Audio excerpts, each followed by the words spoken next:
It's vital to have gained consent before providing first aid. Introduce yourself, tell them you're a first aider, and ask if you can help them. If they say yes, you obviously have their consent.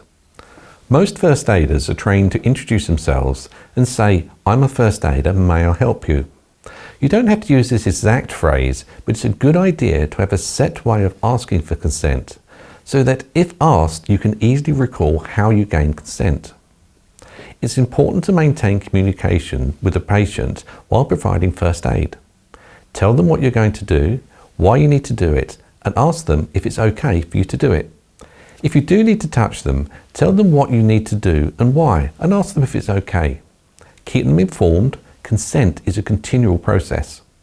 Consent can be implied. For example, where a patient is unconscious, you must still introduce yourself and ask for their permission. If they cannot reply, it's assumed that they would still want you to help them, but you must still ask to gain their consent. If the patient becomes conscious, you would need to ask them again. If a patient cannot respond verbally, for example, they're choking and cannot speak, they could nod to confirm their consent. If someone stretches out their hand to you, this may also be deemed to be consenting. If a patient is a child, ask the parent or guardian for consent. If the patient is an adult with a member of their family, ask them for consent. Consent and implied consent are very important aspects of first aid. Make sure you always gain consent correctly in the first place and renew that consent continually while you're providing first aid.